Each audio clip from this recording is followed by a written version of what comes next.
Koga is a lonely loser with no friends who has the power to see and hunt ghosts. However, when he moves into a hotel haunted by a curvy ghost girl, he decides to quit ghost hunting and starts hunting her cheeks instead. Ever since Koga was young, he had the ability to see ghosts, which led him to be abandoned by his parents, so he decided to become a ghost hunter to have a normal life. One day, Koga arrives in a new town for ghost hunting and sees a couple of elders about to be attacked by a ghost. Immediately, he punches the ghost and sends it to heaven, as that's the only technique he knows to banish spirits. He then asks the elders about a place called Yuragi Inn, but the old geezers warn him not to go there because it's haunted. However, Koga tells them he'll be fine as he can fight off any ghost with his bare hands. Afterward, he heads to the inn and steps into the hot spring, excited to beat up any ghosts that show up there. Just then, he sees a beautiful woman unplotting herself in the hot spring, and once he makes eye contact with her bazookas, she panics and starts floating in embarrassment. This tells Koga that she is the ghost of the Yuragi Inn, and when she realizes that he can see her, she uses her ghostly powers to knock him out. Later, Koga awakens in a woman's lap, and she introduces herself as the innkeeper Nakai. Just then, a pink-haired drunkard with massive milkers enters the room and offers him sake, but Nakai tells her not to bother him. Still, the baddie introduces herself as Nonko and gives him a glimpse of her flaps, which makes Koga's pickle excited. Just then, a kunai scratches his face, and a Sasuke wannabe, Saji, tells him that she will inflict punishment on him if he tries anything funny with the ladies of this inn. She then tells Nonko to stop dressing like Mia Khalifa, because there's a man in the house, but just then, a strange girl named Yaya wakes up in Koga's lap and starts licking his wounds, which makes him recoil. Afterward, he learns that these 4 freaks are the residents of this inn, and when he tells them he is staying in room 4, they wish him the best of luck, which confuses him. After they leave, Koga heads to his room and finds a pair of round, ghostly cheeks poking out of the wall. Resisting the urge to slap them, Koga pulls on the ghost girl's legs, but she begs him to stop as she didn't want to scare him, and that's why she hid in the wall. She then lets go of the wall, only to plant her buns on Koga's face and knock him out again. After he wakes up, she apologizes for the mishap and introduces herself as Yuna, the ghost of Yuragi Inn. Koga tells him he's a psychic, so she asks him to describe what she looks like to him. He tells her she looks like a schoolgirl with massive wagamamas, which makes her happy, as this is her true form, and most people only see a white spirit. However, this also means he saw her entire stock earlier at the hot spring, and this makes her feel embarrassed. Seeing her act like a normal girl, Koga starts sweating as this ain't the 20th century, and he can't punch a woman. Yuna then tells him that she has no intention of hurting him, as she's just a family-friendly ghost, which makes it even harder for him to banish her. Just then, the clock strikes 12, and Yuna casually places a futon next to Koga, explaining that she can only sleep in this room, as she is tied to it. Realizing that he'll be living in the same room as a busty mama, Koga starts to blush, but acts casual to hide the tornado in his pants. As they lie down, she asks him why he came to this inn, so he tells her that he was abandoned by his parents because he was easily possessed by ghosts, which left him broke and homeless. After he started ghost hunting, he learned that the Yuragi Inn had a very low rent, so he came here because that's all he could afford. Yuna feels sorry for him, but she's also glad that he came here because this is the first time she has been able to talk to someone properly. At this, he recalls his mentor telling him that every spirit has a lingering regret that would eventually turn them evil, and asks Yuna what her regret is. Yuna feels warm as she realizes that he cares about her, but just then, a rat appears in front of her, and she panics, activating her ghostly powers and making the guy float. After she drops him, Ro lands right on top of her and sees that even though she is a ghost, her jiggle physics is still very real. In panic, Koga throws him out of the room into the canal outside, but quickly goes after him to pull him out. The following day, Koga is super excited to get a part-time job, but his excitement fades as he keeps thinking about what will happen to Yuna if she turns evil. Meanwhile, as Yuna is at the window, gushing over how kindly Koga treats her, a strange man appears at the inn. Immediately, he barges into Yuna's room and starts exorcising her, and when she asks who he is, he introduces himself as the monk Second. Sensing Second's powers, Koga rushes back to the inn and hears Second tell Yuna that she will go to heaven if she lets him do the exorcism peacefully. Koga stops at the door, wondering if this is really the best thing for her, but Yuna says she does not want to leave this world yet, which shocks him. She adds that there's a lot she wants to do in this world, and that she has also made a new friend whom she wants to learn more about, but Second does not care and continues to exorcise her. However, Koga barges into the room and stops the process with his bare hands. Second immediately starts attacking him, but Koga dodges all of his attacks and knocks him with a punch to the face.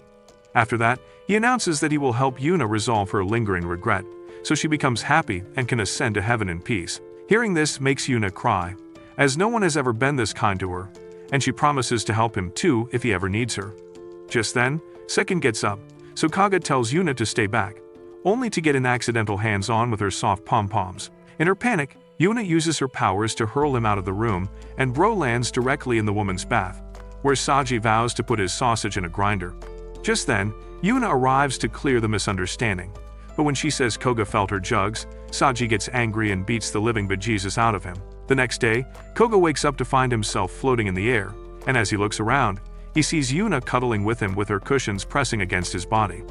As he screams, Yuna wakes up and loses control, which sends them both on a crash course in the lake below. Afterward, Yuna follows him around like a puppy, apologizing for almost writing him off so soon. She promises that she'll sleep away from him, but Koga says he will chain her up right as he walks into the living room. Saji hears the last part and gives him a death stare, assuming he's trying to recreate 50 Shades of Grey with Yuna. As they join everyone for breakfast, Koga is still shocked to learn that all of them can see Yuna, and asks if they are ghosts too. In response, Nonko shows him the very real feet she sells on OnlyFans, which confirms that she's human. Now jealous, Yuna lifts her skirt to show that she's got some juicy drumsticks as well, which makes Koga flustered. He is still suspicious about the others, so Nonko pulls him in her soft jugs so he can hear her heart beating and confirm she's human. Koga turns red and quickly pulls back as he realizes that Nonko is drunk again, but Saji wants to murder the idiot even though it's not even his fault. She even asks Yuna if she's okay sharing a room with this degenerate, asking if he's done anything strange to her. At this, Yuna recalls how he pretty much did everything except that her V card, and this flusters her so much that her ghostly powers go out of control. Saji suspects Koga diddled her and starts attacking him, stating that a beast like him should live in a hollow tree. However, Koga refuses to leave the room, revealing to them that he already promised to ascend Yuna to heaven. This suddenly shifts the mood inside the room, and even though the girls know Yuna will eventually leave them, they don't want her to. Just then, Yaya comes out from underneath the table, and Koga is shocked to see that she has cat ears and a tail. While others tell her to cover up, she says there's no need to hide, as Koga is a psychic. Just then, Nakai enters the room and says it's time for them to tell Koga the truth. But before they can get to it, they hear some people outside. Turns out, Second has returned with his whole army of monks this time, and he is on a mission to exterminate all the girls because he claims they're non-human. His own monks tell him they don't want to be rough with women, but Second says they're all demons and allows his men to diddle them however they please. This motivates the Gooners to launch an attack, so Saji proudly steps up front and uses her kunai as explosives to send them all flying. As Kaga watches in shock, Yuna reveals that Saji is a demon slayer who can change her spirit weapons as she wishes. After that, Nonko steps into the crowd of monks and casually lifts one by his bald head, before revealing her devil horn and using the man as a bowling ball to knock out the rest. After that, Yaya brings out a cat the size of your mom and sends it after the monks, as Yuna reveals that Yaya is possessed by the spirit of a cat god. Soon after, Second's entire squad is defeated, but when he vows to return, Nakai joins him and produces a light that is absorbed into their hearts. Suddenly, all the monks get phone calls about winning lotteries and winning big prizes, so they all decide to quit being monks and return home. Second also gets a call, and it's her daughter begging him to come home so they can rekindle their bond. Second agrees to go home, and they all thank Nakai for changing their lives. As Kaga wonders what's going on, Yuna explains that Nakai is a goddess of luck, and she used her powers to grant them their deepest desire. Afterward, they reintroduce themselves to Koga, who stands there flabbergasted, knowing that one wrong move will send him to heave even before Yuna. The next day, at dawn, Koga wakes up to find Yuna's fish cake on his mouth, and when he tries to free himself, Yuna wakes up too and gets so embarrassed that she sends him flying outside. Saji happened to be training and suspects he must have done something indecent again. Later, Koga spots a cat roaming in the halls and casually picks it up to pet it, but the cat scratches him and transforms into Yaya, much to his shock. Saji arrives and demands to know what's going on, so Yaya tells her Koga just diddled her, which earns him a beating. She even tells Nakai to evict the idiot, so she proposes a one-game match of ping pong to resolve this issue. Yuna teams up with Koga, but she says she doesn't know the rules, and Koga tells her to do whatever, since no one here is gonna play by the book. The game starts with Yaya serving with her paw, and even though the ball keeps swinging, Koga expertly smashes it past them and scores a point. Saji asks how he is so good at it, and he reveals that he was possessed by a ping pong coach once, and the man forced him to train, so Koga ended up hating the game. However, thanks to that, Koga is now good enough to become a national champion. To counter him, Saji uses Shadow Clone Justu to send many balls at once, and Koga can't possibly return them all, causing her to score 1 point. She calls Koga an immoral man as she serves again, reminding Yuna of what happened earlier today. This flusters her so much that she returns all the serves and scores a point by accident. She then realizes that she can activate her ghostly powers by remembering embarrassing things, and this allows Koga and Yuna to get a major lead. Soon after, Yuna gets too used to the embarrassing things and loses her powers, and Saji uses this chance to catch up to their score. On match point, Koga is about to lose, but he takes a dive and returns a serve, causing him to crash into a wall. However, the ball is still in play, and Saji is about to return it, which would result in a loss for Koga along with an eviction. Thus, Yuna lifts her skirt to reveal her plot covers, and this embarrasses her so much that she activates her powers again. The ball falls on the other side of the table, and Koga and Yuna win the match, right before she sends them all flying outside. After that, the girls admit defeat and agree to let him stay, adding that if he tries to hurt them, they will send him to God. Koga promises that he won't do anything, but within seconds, he slips on the ball and lands on top of Saji and Yaya, getting a feel of their peaches. He immediately apologizes, saying it was a mistake, but the girls remind him that the real mistake happened when his parents decided to have him. The next day, Yuna wakes up to find Koga's futon packed in a corner, so thinking that he's left her, she frantically goes around the inn looking for him. She runs into Nakai on the way and starts yapping that Koga must have come to hate her and left, but Nakai tells her he's just left to attend his school's opening ceremony. Meanwhile, Koga finally reaches his school and is excited to start fresh, because he can now banish all spirits with his fist, which means he can have a normal school life. However, Yuna shows up right then, saying she wants to celebrate his first day of school, but Koga gets nervous because only he can see and talk to her. Later in class, he befriends a guy named Satoshi, who tells him that Chisaki, the cutest girl in their school, is also in their class. As Koga looks at her, he sees Yuna casually lifting her skirt to see what kind of plot covers she's wearing. Koga quickly gets up to stop her, but Chisaki believes he's the one who lifted her skirt, and makes him lose all aura. Yuna apologizes to him and explains that she just wanted to check the uniform so she can transform her clothes into the same material. She also explains that her clothes are a part of her existence, and Koga points out that it means she isn't technically wearing anything. As she imagines this, her clothes disappear, and this embarrasses her so much that she activates her ghostly powers and makes everything float. After she finally lets go, the students come crashing down right as the teacher walks in.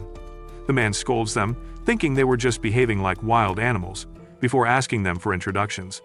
At this point, people are already talking smack about Koga, so he decides to apologize and tell everyone the truth about the lifting skirt and the floating furniture. However, the others start laughing at him, thinking he's Delulu, except for Chisaki, who watches him curiously. After class, some boys already start making fun of him, and Yuna apologizes, as it's her fault. He tells her it's fine as he was planning to come clean anyway, but just then, Chisaki approaches him, all shy, and asks if they can talk. They head outside, where he apologizes for the skirt incident, but she shyly approaches him and tells him he is the only one who can help him. Apparently, her stuffed animals started floating around in the house at night, and she hasn't been able to goon in peace ever since. Being a professional gooner, Koga promises to help her and suggests they head to her place. Despite being shy, she takes him into her room, and while he inspects the place, she starts tweaking as she's never brought a guy into her house. She convinces herself that Koga is not a bad guy, but at the same time, she's worried he'll turn into a dog if he's in the mood. She then points to the toys that were floating, so Koga channels his powers and starts punching them. Chisaki is confused and punches him in the face before asking what in God's name he is doing. Koga tells him he banishes spirits with his fist, but after punching all of his toys, he can confirm they were not possessed. He believes someone else is controlling the toys using some kind of seal, so he asks Yuna to go inside them and have a look. Chisaki asks him who Yuna is, so he tells her Yuna is the ghost girl who came along, but only he can see her. Yuna then tries to look inside the toy, but when the toy reacts, she gets scared and makes everything float. This causes Koga to land on top of Chisaki, and Bro panics when he sees that her plot covers have been exposed. Immediately, she kicks him out and tells him to never return. So Koga decides to respect his wishes, not knowing that someone is keeping an eye on him. That night, Chisaki exits the shower, thinking she was too harsh on Koga, and wonders if his toys will act up again. Just then, the toys start moving and rip off her clothes, but Koga quickly arrives and throws a coat on her before punching the possessed toys. He then uses one of the toys to locate the culprit behind this, and it creates a spirit line that Yuna follows. Earlier, Koga had told her about the spirit lines, which are only visible when someone sends spirit energy. So they waited outside her house until the spirit line showed up. Once she finds the culprit, Koga shows up carrying Misaki and asks the person why he is bothering her. The person tells him not to get cocky just because he can use spirit arts before throwing a leaf in their direction, which turns into a giant demon. Misaki can see it and gets scared, but Koga does not hesitate and charges towards it, leaping in the air and smacking it on the dome, which turns it back into a leaf. He then tells the culprit to come clean, causing her to turn into a fox slowly, who starts crying and apologizing for causing this mess. She then introduces herself as Koyuzu and reveals that in her village, they are taught sorcery through leaves. After a certain age, they leave the village to live on their own, but she's bad at blending in, so she has been living in an abandoned temple. Then one day, she saw Misaki and started observing her because she had the one thing she lacked, the melons. She believes growing melons is essential for her to survive in this world, but when Koga showed up, she realized she wouldn't be able to observe Chisaki anymore. That's why she tried to force it to get a good look at them before she left Chisaki alone. She apologizes for causing trouble, but Chisaki gently tells her it's fine since she had good intentions. However, Koyuzu misunderstands her and ends up pulling her coat to expose her jiggly jugs, leaving her embarrassed. Chisaki frantically asks Koga if he saw her goods, but bro is bad at lying and gives it away. After that, Koyuzu is brought to the Yuragi Inn, where she can fit in with the rest of the freaks. The next day, Koga is heading to school, and Yuna praises him for not only helping Chisaki but also Koyuzu. As they are talking, they run into Chisaki, and she shyly thanks him for everything. She then asks him how Koyuzu is, and Koga tells her Koyuzu has found a bigger set of melons to admire. Chisaki promises to visit sometime, and then hands him a bag of cookies she baked herself to show her gratitude. Seeing this, Koga starts to cry because he is a broke boy who thought he'd never be able to afford Pokemon's overly priced cookies. After he thanks her, she heads to class, and Yuna also decides to head home as she does not want to cause more problems for him. However, he tells her not to worry, reminding her that because of her, he became friends with Misaki. A few days later, a demon spirit is roaming around the city, making middle-aged men bald, but Saji shows up and uses her kunai to banish the demon. She then tells her handler, Urara, that the job is complete, so Urara proceeds to tell him about the next job, which has something to do with Koga. The next day, Koga is shocked to see Saji in school, and Yuna tells him that Saji is also a first-year student like him. His classmate Satoshi tells him that Saji was a very popular and sought-after girl when she first came to school, but she was so cold that she scared away anyone who dared approach her. Yuna reveals it's probably because Saji has always attended an all-girls school, and just then, she approaches him to ask if they can talk. Everyone starts staring at him, as this is the first time Saji has talked to a guy, so she takes him to the roof, where she starts acting all weird. She then blurts out that since he's got a knack for hunting spirits, she wants to hire him for an assignment. The job is to help her hunt down a yokai, and Yuna cannot tag along as it is dangerous. That night, while on the mission, Koga wonders how powerful this enemy must be for someone like Saji to seek help. Just then, he sees some boys trying to riz their way into Saji's pants, but before he can stop them, Saji slam dunks the guys and creates a scene. After Koga joins her, she gives him a new outfit and tells him about a park where young couples are reported to have been attacked by a black fog. She used spirit vision earlier to conclude that it's a work of a yokai, and since it attacks couples only, she wants Koga to help. Koga asks what happens to the victims, and she reveals that all of the females get unplotted by the yokai. When Koga imagines the same thing happening to Saji, she holds a knife to his face and tells him to get his mind out of the gutter. After that, they walk to the park. Koga admits he never expected her to ask for help, but she says she's a feminist before a misogynist, so she'd do what it takes to protect women. As they go on, there is no sign of the fog, and Koga jokes that she must have scared it away. Saji gets sad at this, admitting that she's not feminine enough, and even when she tried with this outfit, it doesn't seem enough. Koga suggests they lock arms so they appear more like a couple, but this makes her red like a traffic light. Despite hesitation, she agrees to do it for the mission, and as soon as she does it, the dark fog surrounds them. Saji quickly realizes that something else is controlling this fog, so she jumps to spot a large area covered in the same fog. As her clothes slowly deteriorate, she starts to get anxious, but Koga uses his fist to make the fog go away, revealing a spider-like being inside.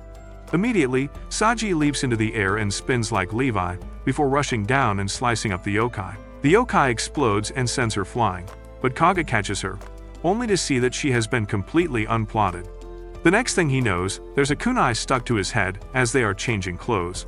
Koga tells her it's a shame their clothes were destroyed because she actually looked cute, which makes her flustered. A few days later, she tries on a girly outfit, but is too shy to step out of the room. Meanwhile, Yaya is sleeping with the cat god Nikogami on top of the roof when Koga tells her to wake up for lunch. Immediately, she hops off the roof but loses her footing, but the cat god quickly catches her before she falls. At the table, Saji tells him that Nikogami has possessed Yaya and given her powers, and it also protects Yaya from harm. Koga wonders why Nikogami chose Yaya, and Yaya simply says they are friends. Just then, Koizu praises Nakai's cooking, wishing she got to have it every day, only for Nakai to reveal she will be away tomorrow for the Hot Spring Association's annual trip. They tell her not to worry, as they'll split chores and ask her to enjoy her time as much as she can. The next day, Yaya is responsible for breakfast, but she ends up serving cans of cat food. During dinner, Nonko fills the table with several beers and snacks. However, Yuna prepares breakfast the next day, and it looks like a proper meal. However, it tastes like sadness because she switched sake for vinegar and cola for soy sauce. Saji declares that she is the only one who can cook, so she ends up making plant curry, which is so toxic that everyone passes out by its fumes. In the end, Koga takes matters into their own hands and actually makes something edible, revealing that he was possessed by a chef's spirit, which forced him to learn how to cook. By the time Nakai returns, everyone is singing Koga's praises while Yaya tastes the food and falls in love with him. The next day, the others notice that Yaya is constantly following him, and even when he tries to get rid of her, she doesn't listen.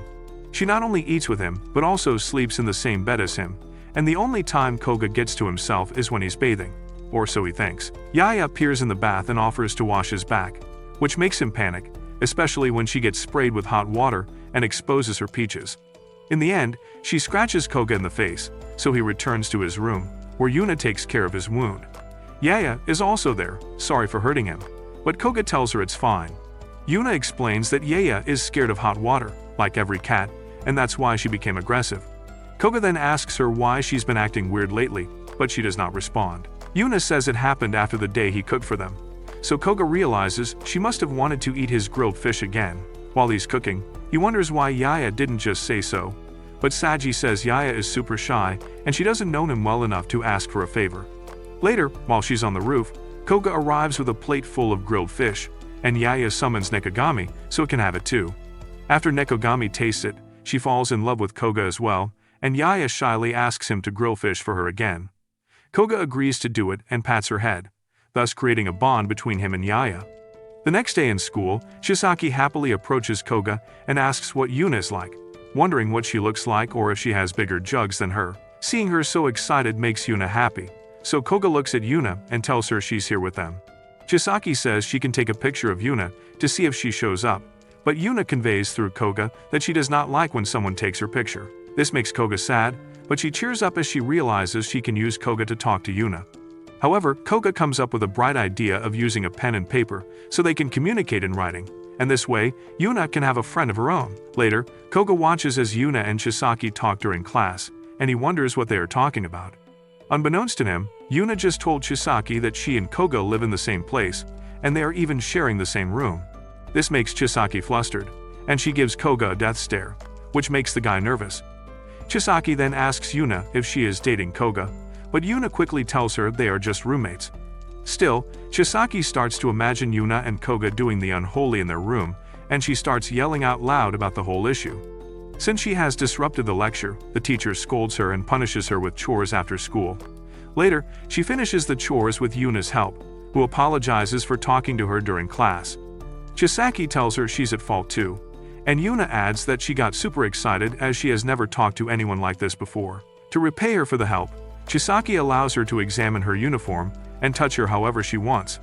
Yuna is hesitant at first because she's a ghost, but after Chisaki assures her that it's fine, Yuna takes the task way too seriously and examines every corner of her uniform, which makes Chisaki's floodgates open. After she's done, Chisaki feels a little sad that she'll never be able to see Yuna, so Yuna grabs her hand and asks her to feel her face, so Chisaki can imagine what she looks like. While she is at it, Koga suddenly comes looking for them, which causes Chisaki to panic and fall on Yuna. By the time Koga opens the door, his eyes are blessed with something you'd pay to watch, right before the girls throw books in his face and knock him out. Later, they head to the school's rooftop, where Yuna transforms her clothes into a school uniform. But Chisaki is unsatisfied as she can't see Yuna. She asks why Yuna doesn't like getting her picture taken, and Yuna reveals it's because she appears differently in pictures, which often scares people. Chisaki tells her that pictures not only capture the moment, but also the feeling, and there is no way she will be scared of Yuna. At this, Yuna agrees to take a picture with her, but as expected, Yuna shows up as a scary ghost. Despite that, Chisaki uses filters and stickers to make Yuna kawaii, and Yuna likes it so much that she uses her finger to write "thank you" on Chisaki's hand. Later, as Koga returns home, he is greeted by Nonko, so he asks why she never leaves the inn. Just then, a girl in a suit comes running in and tells Nonko that she's going to miss her headline. She then introduces herself as Rui and gives her card to Koga, and Bro is shocked to learn that Nonko works as a manga artist. Later in her room, she proudly presents her work, but Rui is disappointed because the place reeks of alcohol. Koga then asks about the deadline, and Rui tells her that their assistant is recovering in a hospital after an accident, which is a problem because the deadline is tomorrow. With merely 15 hours left, Nonko still hasn't completed her work, so she begs Koga to help her.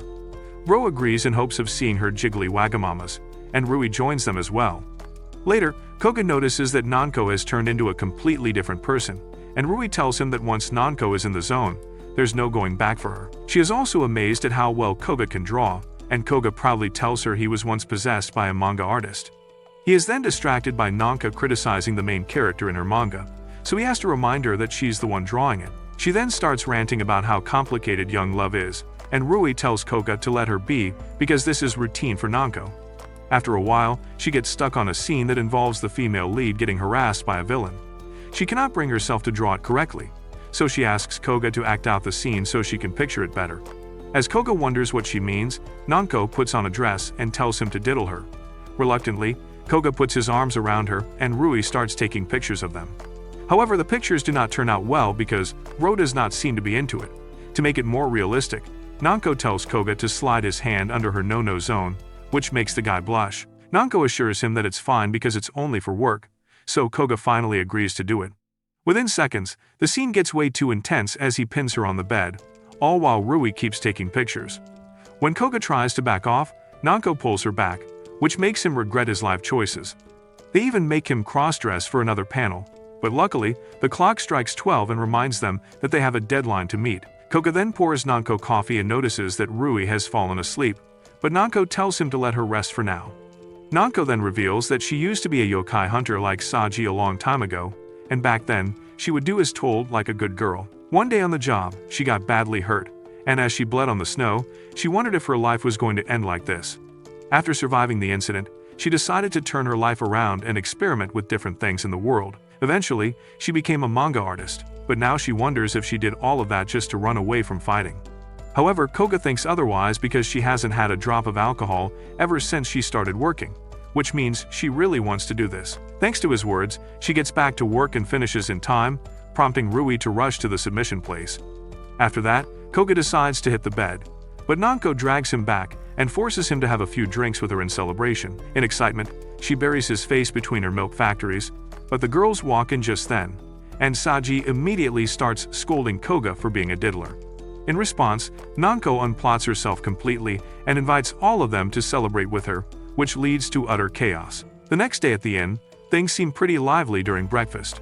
Afterward, Nakai is brooming the porch as Koga and Yuna head to school, and she happily waves them off. After they leave, she heads to the office to put on a school uniform and sneaks off to God knows where.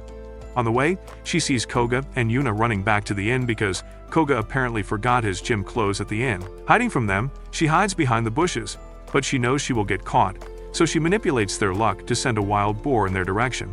Koga is caught by surprise and jumps in the air, but he lands on the back of the boar that takes him away. After she uses her powers, she herself is hit with a stroke of bad luck because she steps on a dog's tail, and it starts chasing after her.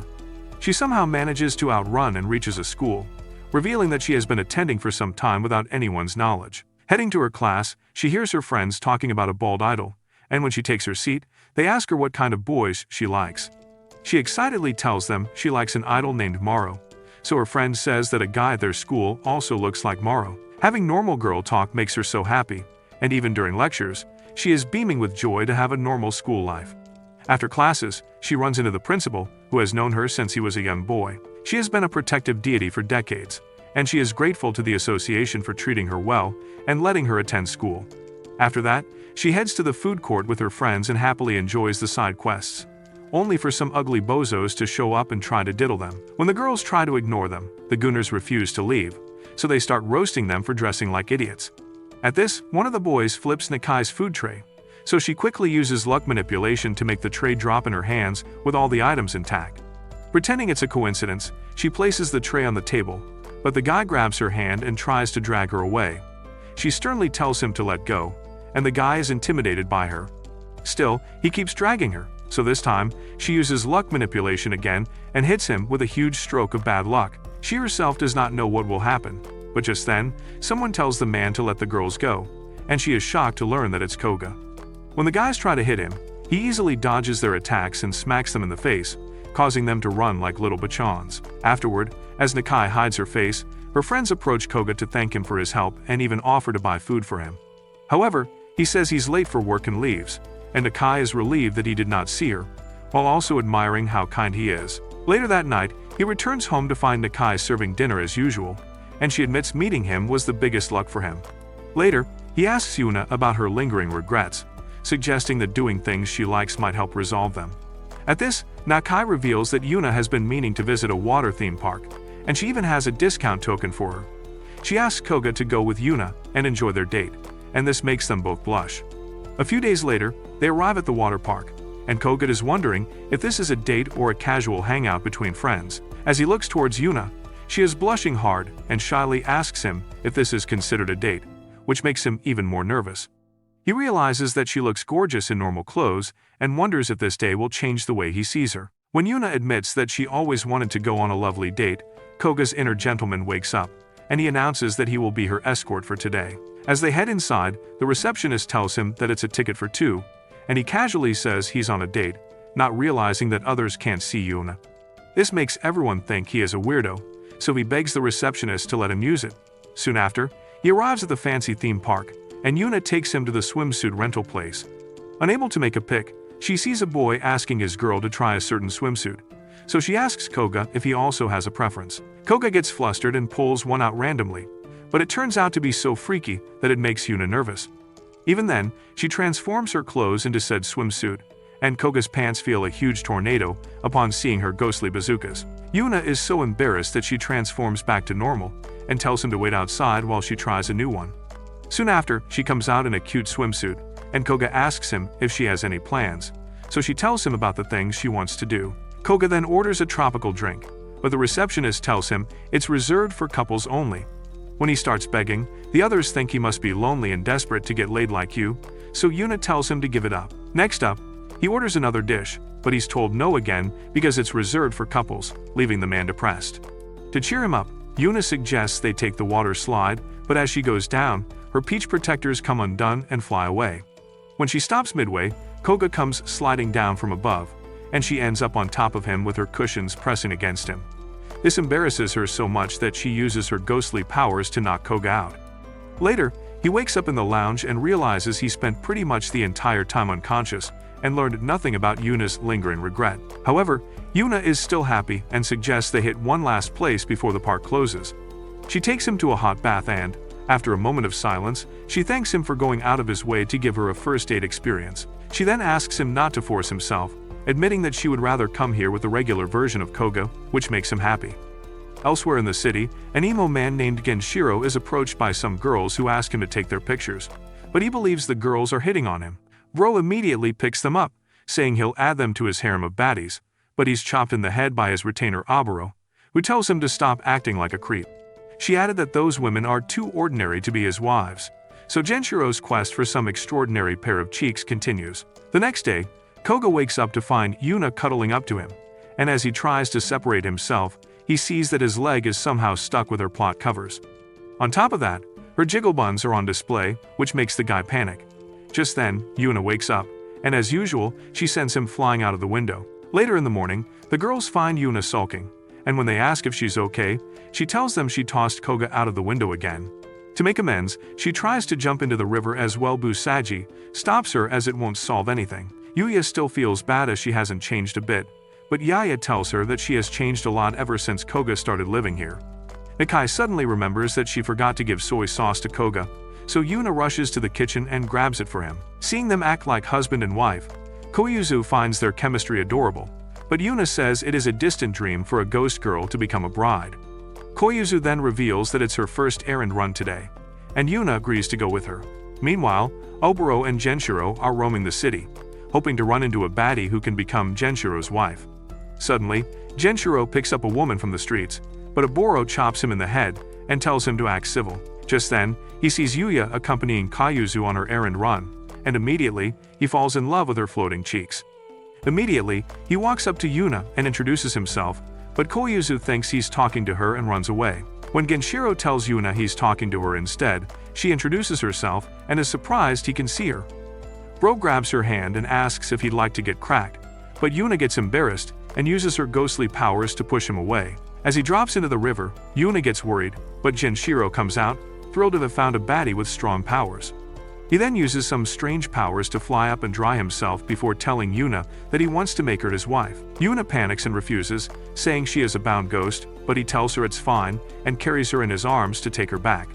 Yuna tries to push him away again with her powers, but they don't work on him this time, and he thinks she's just playing hard to get. Koyuzu then yells that he can't marry Yuna as she's already Kaga's bride, and they do the unholy every night because they live in the same room. This strikes a nerve in Genshiro, but despite that, he says he's taking Yuna back to his castle. At this, Koyuzu tries to use leaf sorcery to stop him, but Oboro quickly stops the attack and scares her with a chop. Yuna then begs her not to hurt Koyuzu, promising that she will tag along with them without resisting. She then tells Koyuzu to head home, right as Oboro opens a portal and tells Genshiro to step in. Before they leave, Koyuzu tells them that Koga will come after them and beat them up, but Genshiro takes it as a challenge and says he'll be waiting for him. Oboro adds that no human stands a chance against Genshiro, as he is the black dragon god that rules over the Ryuga Lake in Shinano. After that, they step into the portal, and Koyuzu walks back crying.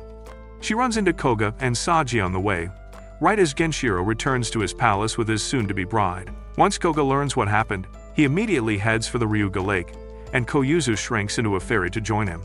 However, Saji reminds him that Genshiro is a ninja who is deemed so powerful that he's earned the title of a god, and since she is a ninja too, she won't be able to help him. However, when Koga says he'll go alone, she changes her mind and says she will go, not as a ninja but as Yuna's friend.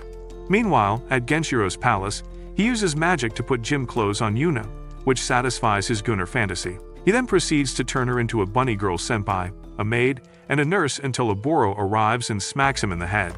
She then tells Yuna to read books about how to be a good wife, but Yuna says she won't marry Genshiro as she does not love him. Oboro asks if she has some special relationship with Koga, but she says she doesn't, as she's a clumsy ghost who keeps throwing him into the river. Oboro says it's best for Koga if she just lives here for the rest of her life, leaving Yuna speechless. Meanwhile, the hero squad reaches the Ryuga Lake, and Saji senses a high presence of yokai in the area. She then transforms her dress into a full-body tight ninja suit and threatens to chop Koga's sausage if he even thinks about her the wrong way. After that, they plan on how to rescue Yuna and make sure Genshiro stops coming after her. But a guard hears the murmuring, and they're forced to hide in a nook. However, Koyuzu ends up sneezing and giving away their position, so Saji acts quickly and knocks the guard out. Now that they are on a timer, she quickly heads into the castle from the top while Koga walks through the front gate and calls Genshiro out. Immediately, the guards capture him, and he's brought in front of Genshiro, who vows to punish him for disgracing Yuna. However, Koga asks him if he can even marry a ghost, so Genshiro tells him that dragons and other races have been clapping since ancient times, and it does not matter whether the other party has a physical body or not. Genshiro then asks Koga how far he went with Yuna, revealing that he was informed of their unholy activities earlier.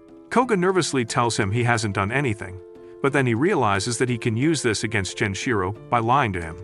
He says he might have done some stuff to Yuna, which makes Genshiro extremely angry, and while he's tweaking, Koga hopes to buy enough time for Saji so she can rescue Yuna. Soon after, Saji and Koyuzu sneak into her room through the roof, and Yuna is confused as to why they've risked their lives for her.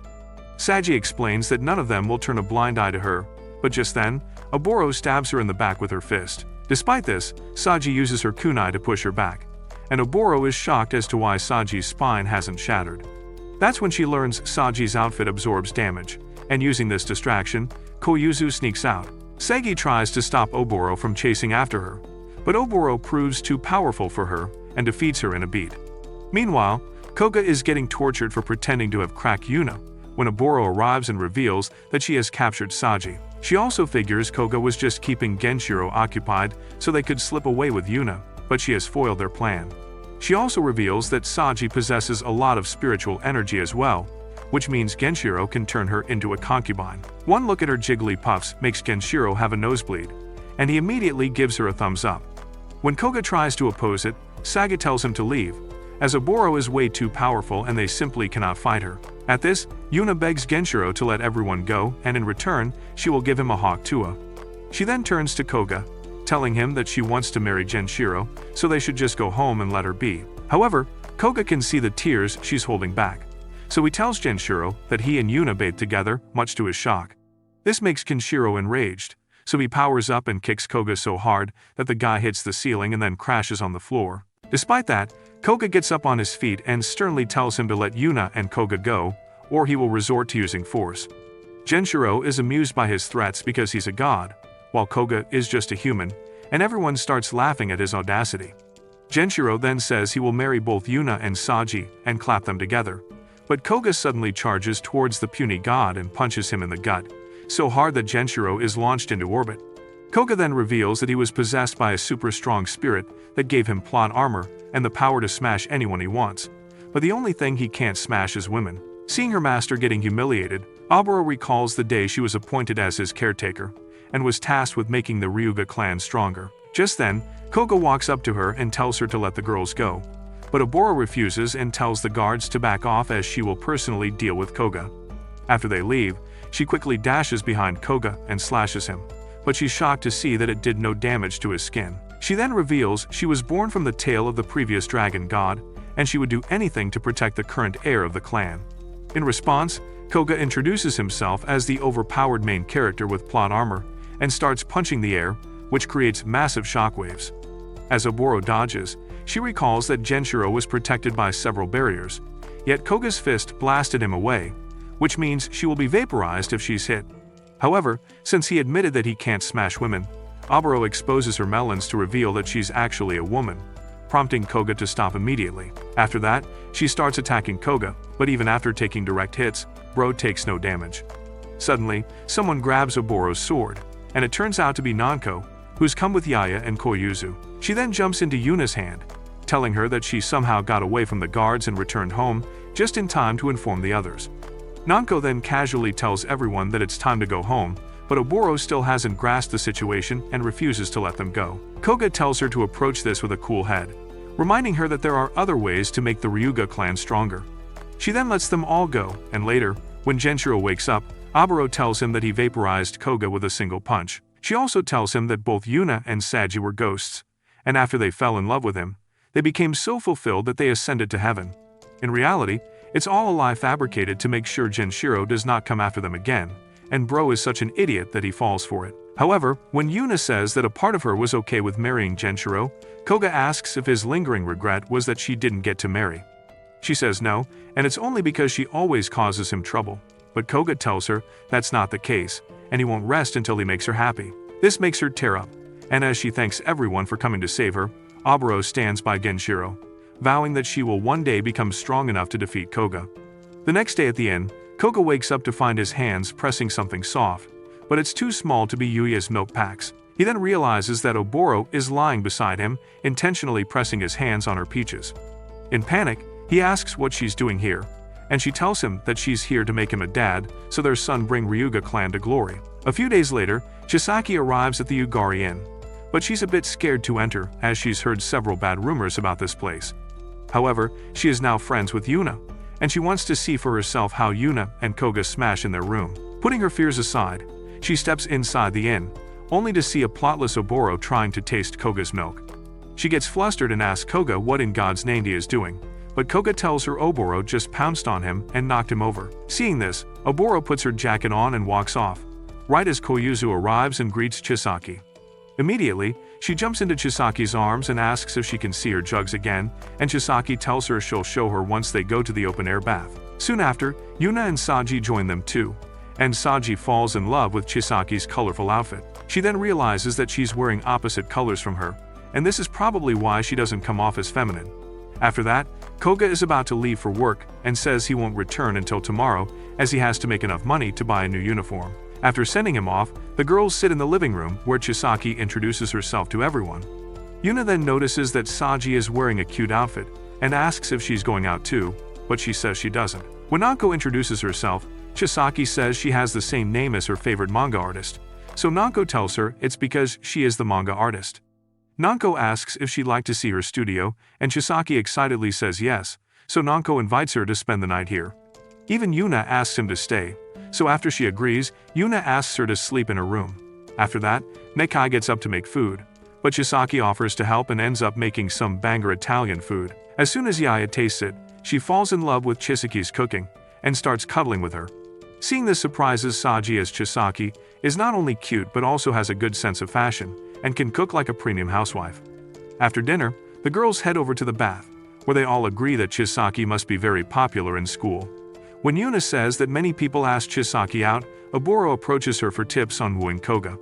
In response, Chisaki tells her that forcing herself on someone is not the right way, no matter how much you like that person. Oboro says she does not like Koga at all, and all she wants is to make him a dad. Chisaki frantically asks if she plans to marry Koga, but she says her goal is to bring a warrior to the Ryuga clan, so she will do fine as Koga's mistress. Hearing this, Chisaki starts shaking her while yelling that she must give herself more value. Later, Chisaki and Koyuzu head to Yuna's room to sleep, and Chisaki is shocked to learn that Yuna also sleeps on a futon. When Yuna tells her she can touch things, Chisaki tries to feel her with her hands but ends up squishing her milk packs, and of course, Koyuzu cheers them on in the background. She then asks Chisaki to talk about her love interests and romances, but Chisaki says she's never had a boyfriend before. Koyuzu then asks them how she can bewitch a man, but when they tell her she's gonna have to wait a few years, she insists on learning because she read some unholy stuff in Nonko's manga. She also reveals that she can transform into a busty babe with ample peaches, but she still does not know how to hide her tail and ears. Chisaki tells her that she is a virgin, like the viewers, so she can't help her in wooing guys. So Koyuzu tells them that she's already learned a few things from Nonko. She then uses her magic to transform Yuna into a cheerleader and makes her act out a scene, which makes her look super cute. After that, she transforms Chisaki into a waitress and makes her act the scene too, and she also looks adorable. Following that, she dresses them up like concubines and makes them act out a freaky scene, which is good fan service for you guys, but it might also demonetize the video. Later that night, Chisaki is unable to sleep as she feels something heavy pressing her body. As she tries to push it off, her hand grabs something soft, and she realizes it must be Yuna's peaches. After putting her back, Chisaki suddenly realizes that she is sleeping where Koga usually sleeps, and he must have also experienced Yuna's awkward sleeping postures. Just then, Koga returns from his job, and she hides under the blanket, wondering why he came home early. Meanwhile, Koga does not even remember she is here and casually falls asleep beside him, which makes her heart throb. She then notices that Koga's face is really close to hers, which makes him recall the first time it happened. Back then, she thought he was a freak, but he turned out to be a super kind person. Now blushing, she tries to get out of bed, but Yuna grabs her and starts fiddling with her jugs in her sleep. One thing leads to another, and Chisaki ends up unplotted with her cake sticking out. Just then, Koga wakes up, and Chisaki pretends to be asleep because she's too scared to move. She also wonders if Koga will take advantage of her, but Koga covers her up right as Oboro walks into their room. Immediately, she gets on top and demands that he make her a mom, and Chisaki wonders if he will do it. However, when Koga says no, Oboro asks if she's not hot enough for him, but he tells her that he will only do it with a woman he loves. At this, Oboro decides to halt her mission until he falls in love with her, while Chisaki buries her face in the pillow while blushing. The next day, everyone waves Chisaki off, but before leaving, she writes something for Yuna, which leaves her stunned. When Koga asks what it was, she says it's a secret. In reality, Chisaki advised her not to fiddle around in her sleep so much, or even someone as pure as Koga wouldn't be able to resist her. The next day in class, Saji learns that the class is going on a seaside trip, and everyone will be wearing swimsuits. This makes her nervous as she believes she's not feminine enough, and her friend Aurora immediately notices the distress on her face. Aurora offers to take her shopping to pick out decent swimwear for her, but Saji says she would just bring her school swimsuit. However, when Aurora tells her that she will be sidelined in that lane uniform, Sagiri reluctantly agrees to buy a new one. Aurora then asks her to bring Koga along, but when Saji asks why, she says they need a boy's opinion. On top of that, she needs to observe the human who defeated a dragon god and befriend him, so it technically counts as a ninja mission. That night, Yuna learns of the trip from Koga and gets excited about it, only for Koga to tell her that his last trip involved marching in snowstorms with an army of the dead. The trip after that landed him in the middle of a yokai war, but this time, he's sure he will have a normal trip and can enjoy himself to his heart's content. He also asks Yuna to come along, reminding her that she still has the swimsuit from when they went to the water park. At that time, Saji is standing outside his door, wondering how to approach him. When Koga suddenly opens the door, she fails to get her words out and instead says that a yokai has appeared in a clothing store, so he'd come along. The next day after school, Saji introduces Koga to Aurora, who immediately picks up on the fact that Saji lied to Koga about the yokai and plays along. Soon after, they reach the shop and Aurora tells Koga that they're doing an undercover investigation, so they will have to act normally. Thus, Saji goes into the changing room and tries on a swimsuit, but she ends up picking one that makes her look like an inmate.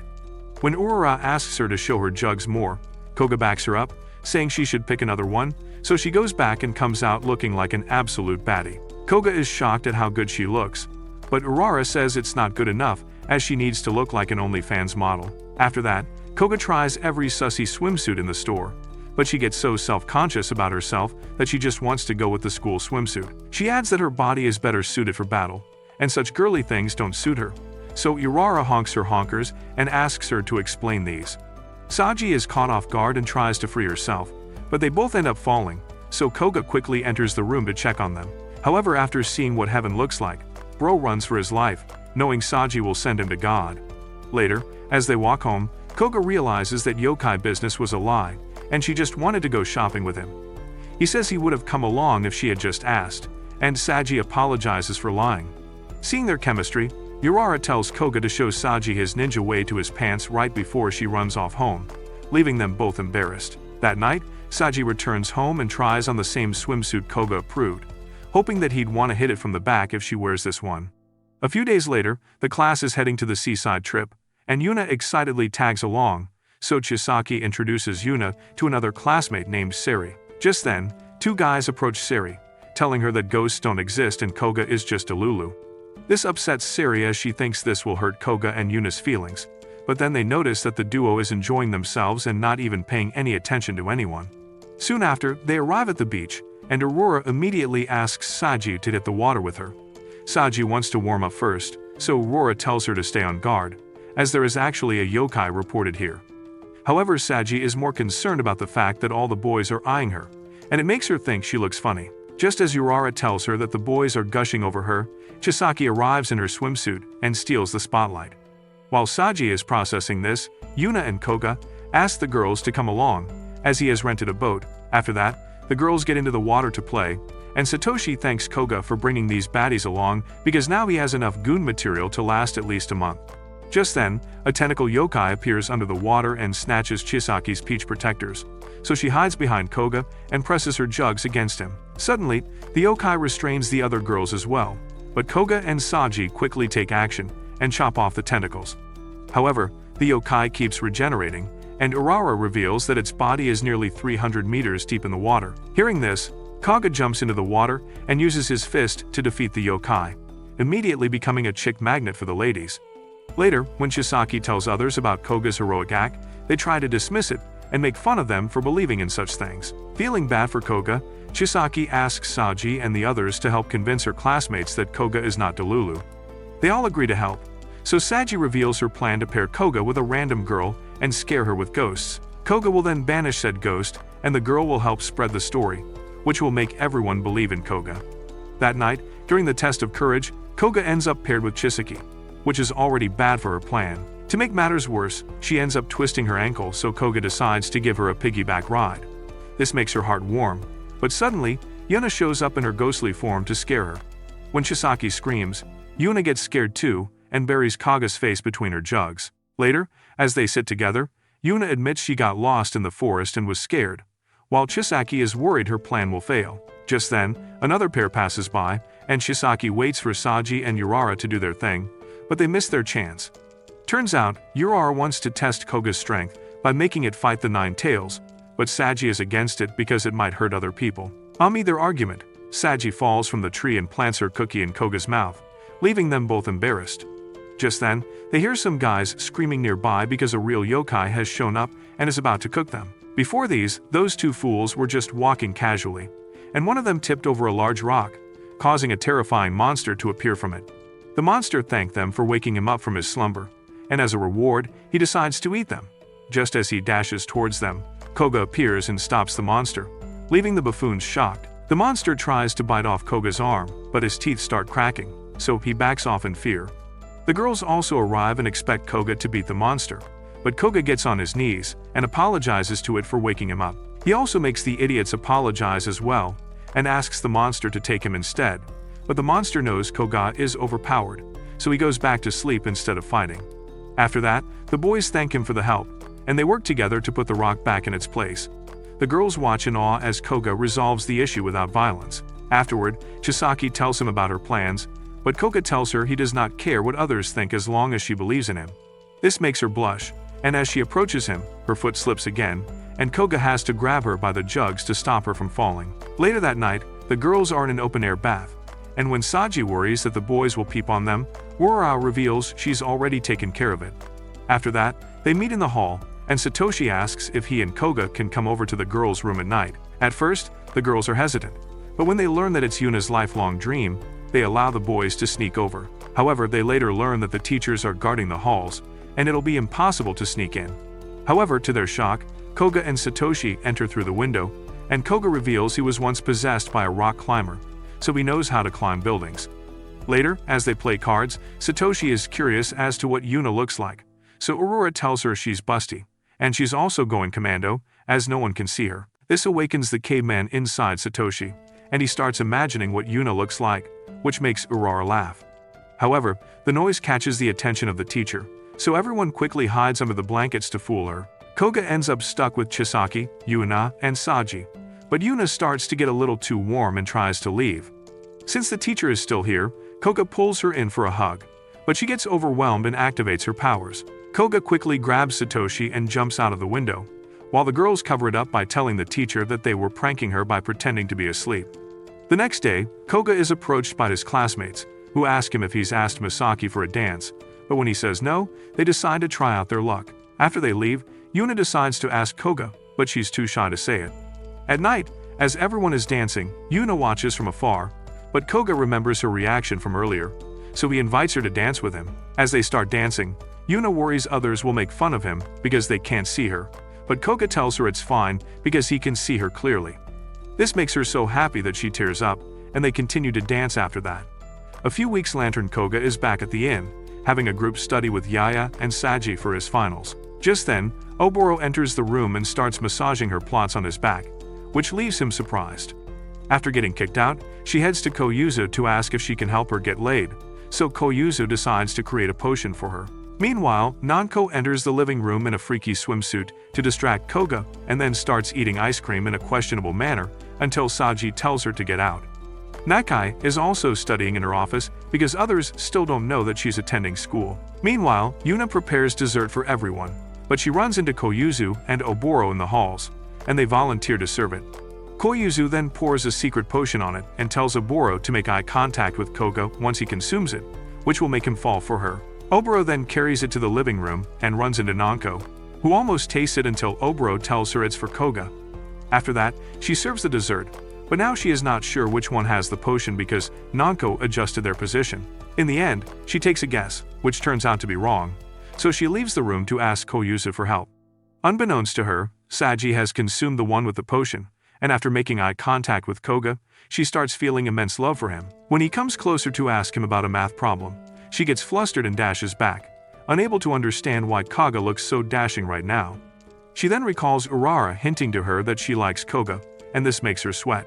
Seeing this, Koga tries to check her temperature with his hand, but she gets so nervous that she slams him on the floor.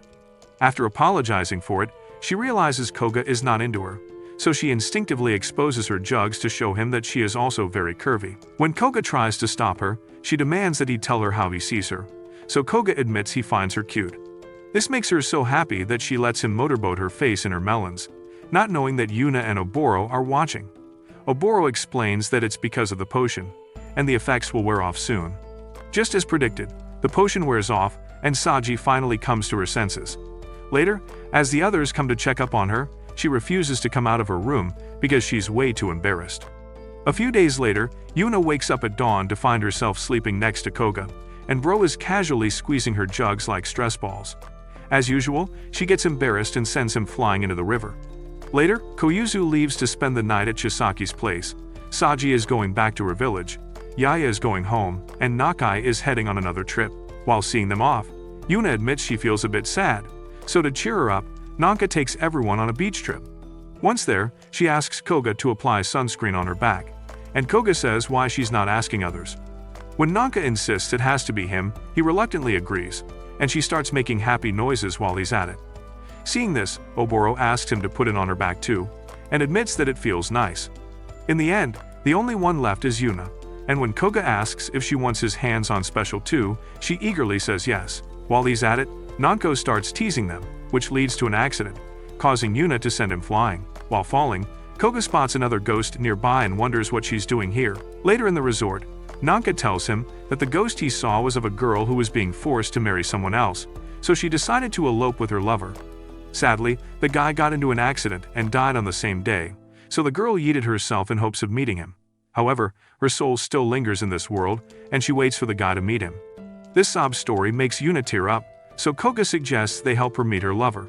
Immediately, they head out to meet the ghost girl, and she introduces herself as Ame. After confirming that she's waiting for her man, they spot him shying away at a nearby road and ask Ame why she doesn't go to him. Ame says she's a bound ghost and can't leave this area, but Yuna tells her she is also bound but is free to move during the day. This makes Ame envy her, but she still cannot go to the road, so Koga and Yuna decide to meet the guy's ghost instead. The guy says he can't go there, making them think he is also bound, when in reality, he is just scared of Ame thinking she's mad at him. Koga tells him to stop being a wuss and go meet Ame, or they will both become evil spirits. Even then, the guy cannot find it in him to go to her and apologize for making her wait so long. Koga then gives up and walks off, telling Yuna that maybe it's best if they don't interfere. However, Yuna tells him that outside intervention is very important to solve lingering regrets because ghosts are unable to solve them on their own. This reignites Koga's will to help them, and he promises to do whatever he can. He then returns to the boy ghost and tells him that he's going to forcefully send Ame to heaven before she turns into an evil spirit. Hearing this makes the guy wet his pants, but he's still too scared to face Ame. However, by remembering how happy they were together, Bro somehow finds it in himself to approach her. As Ame approaches him, Yuna is expecting a warm welcome, but Ame turns into Muhammad Ali and beats the living bejesus out of him.